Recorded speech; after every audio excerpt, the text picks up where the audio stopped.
11 militaires maliens prisonniers d'un groupe djihadiste au Mali ont été tués dans la région de Kidal, dans le nord-est du pays, après un raid antiterroriste de l'armée française dans la nuit du 23 au 24 octobre. Selon des sources militaires maliennes, des photographies des corps des soldats maliens tués ont permis de recouper les informations et de confirmer leur identité sans grand risque de se tromper.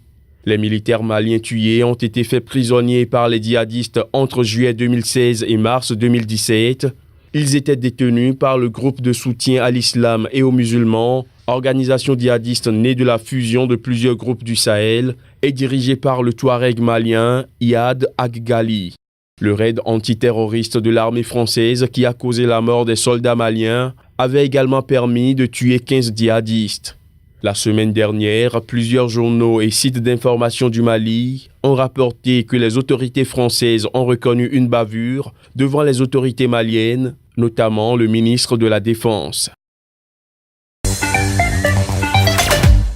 Après un échange de tirs avec des trafiquants dans l'état du Darfour Sud, les forces de soutien rapide, un groupe controversé qui combat d'ordinaire les rebelles dans cette région de l'ouest du Soudan, a indiqué avoir saisi la semaine dernière 2 véhicules bourrés de hachis. Ces forces ont montré ce dimanche le cannabis saisi sur une base des forces de soutien rapide à Khartoum.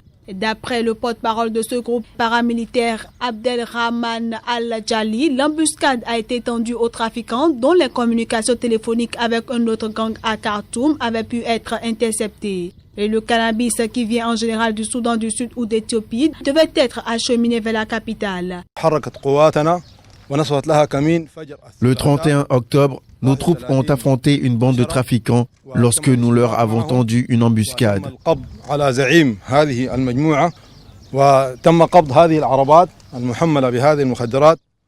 Nous avons saisi 2 véhicules contenant 19 tonnes de hashish.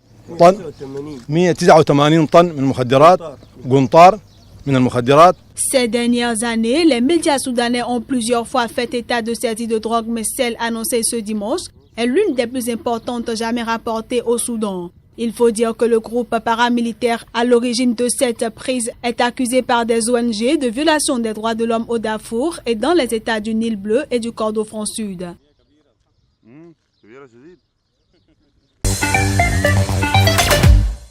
Au Zimbabwe, l'épouse du président Robert Mugabe a annoncé dimanche qu'elle était prête à succéder à son mari. Cette déclaration intervient à un moment critique où la succession du président zimbabwéen provoque des tensions au sein de la ZANU-PF. Le parti au pouvoir connaît de profondes divisions à propos de la succession du président Mugabe qui a refusé de désigner un successeur. La rivalité est sans cesse croissante entre la première dame et le vice-président Emmerson Mnangagwa qui est vu comme l'un des successeurs potentiels du chef de l'État. Emmerson Mnangagwa a donné à sa femme une circonscription électorale. Mais quand il s'agit de moi, vous mentez aux gens et vous dites que Mugabe et sa femme sont en train de créer une dynastie. Mais maintenant je dis que le président Mugabe me laisse le poste.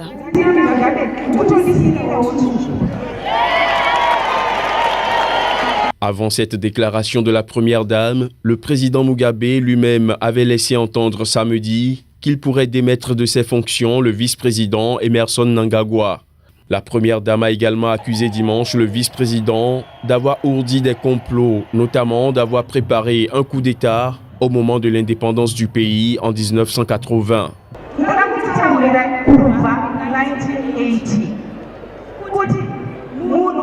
Je veux vous dire que depuis 1980, cet homme appelé Mnangagwa voulait préparer un coup d'État en 1980. Je vous dis ce que je sais parce que je suis dans une position privilégiée. Il voulait s'emparer du pouvoir du président. Grace Mugabe a également annoncé que le parti au pouvoir allait bientôt changer ses statuts pour qu'une femme soit vice-présidente.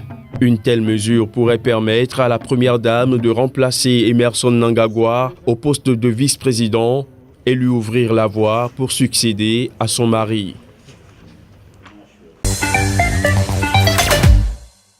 L'ex-ministre de l'Éducation sud-africain sera fixé sur son sort ce mardi. Accusé et reconnu coupable d'agression en août sur 2 femmes dans une boîte de nuit de Johannesburg, Mduduzi Manana a démissionné du gouvernement après l'incident. L'ancien vice-ministre sud-africain de l'Éducation a reconnu avoir frappé à coups de pied et de poing 2 femmes après que l'une d'entre elles l'avait traité d'homosexuelle. L'ancien ministre avait publiquement présenté des excuses pour l'incident, estimant qu'en dépit de l'évidente provocation, il aurait dû faire preuve de plus de retenue. Les violences faites aux femmes sont un véritable fléau en Afrique du Sud. Selon des statistiques officielles, toutes les 8 heures, une femme meurt sous les coups d'un proche et une femme sur 5 subit au moins une agression violente dans sa vie en Afrique du Sud.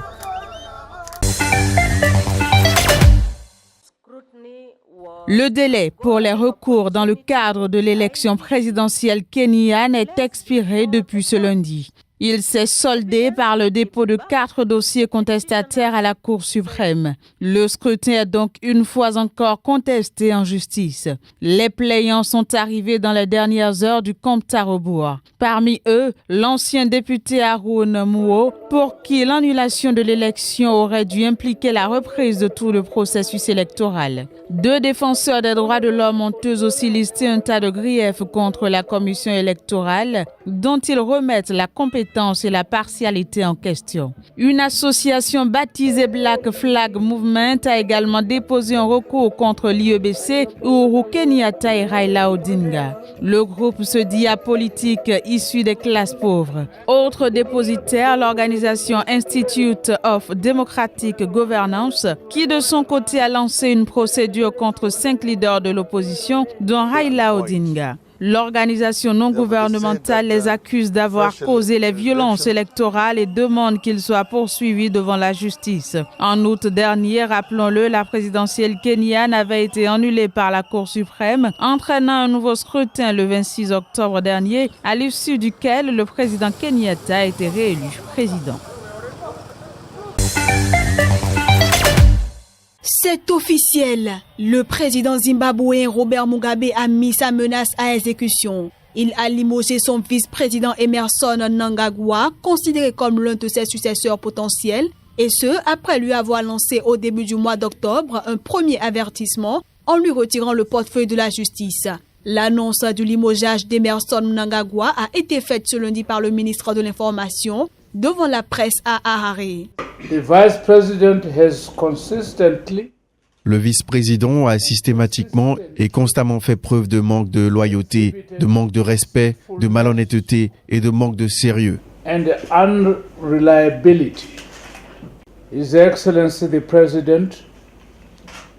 Son Excellence le président camarade Mugabe a exercé son pouvoir de relever avec effet immédiat l'honorable vice-président Mnangagwa de ses fonctions de vice-président de la République du Zimbabwe.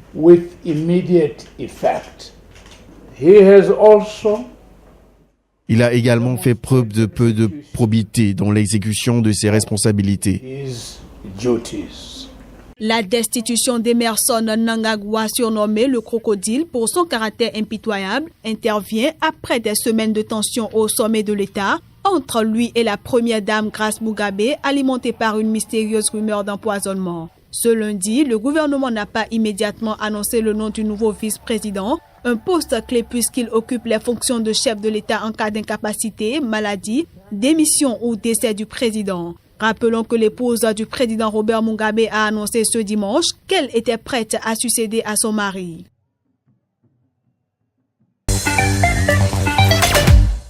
Une 50aine d'islamistes ont pris part au raid qui a eu lieu lundi à Gulak, dans la région de Madagali, dans le nord de l'État de l'Adamawa, au Nigeria.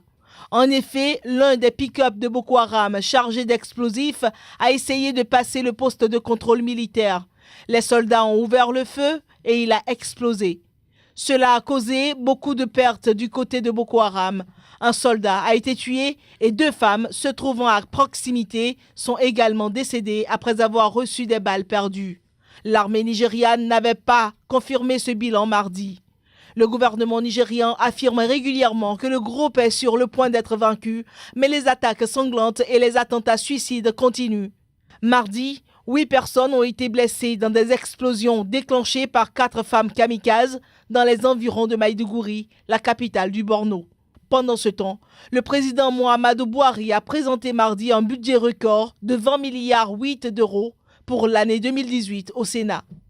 Le but est de booster la fragile et récente reprise économique du géant ouest-africain. Cette hausse de 16% par rapport au budget approuvé pour 2017 vise à consolider les réalisations des budgets précédents et à faciliter la reprise économique du Nigeria. Selon Buhari, la priorité sera accordée à des secteurs critiques comme les infrastructures routières, la santé, le logement et la création d'emplois. Le pays est entré en récession pour la première fois en 25 ans en août 2016 et n'a renoué avec la croissance économique qu'en septembre dernier. La grande fabrique des Sandaga n'a pas fermé ses portes. À l'intérieur, Amadou poursuit son activité de commerce, mais il n'a pas beaucoup de clients depuis le week-end. Ce mercredi sera célébré le Magal, la grande fête religieuse de la confrérie des Mourides. Elle marque le début de l'exil au Gabon de son fondateur, Cheikh Amadou Bamba. En ce moment-là, tout est en stand-by. Ici, il n'y a que nous, les commerçants, qui sont là en ce moment parce qu'il n'y a plus de clients. On attend juste la semaine prochaine pour la reprise des activités. La quasi-totalité de la ville de Dakar a convergé vers Touba, la ville sainte. Les échoppes se ferment les unes après les autres. Leurs propriétaires vont prendre le bus pour Touba.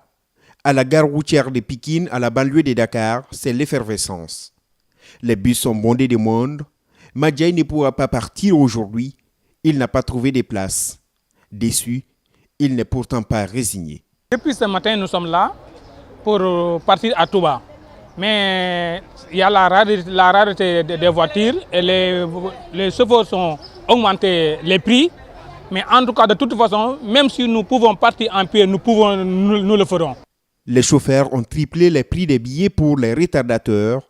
Ceux qui ont réussi à avoir une place sont là depuis l'aube, attendant le départ.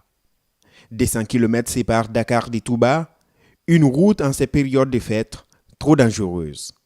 Je vais rouler doucement. Dieu protège sur la route. Personne ne souhaite avoir d'accident. Quand tu transportes des personnes, tu veux les amener en paix et revenir en paix. À l'arrivée à Touba, les pèlerins pourront prier durant une semaine. Tous ensemble, ils feront des offrandes à la gloire de leur prophète.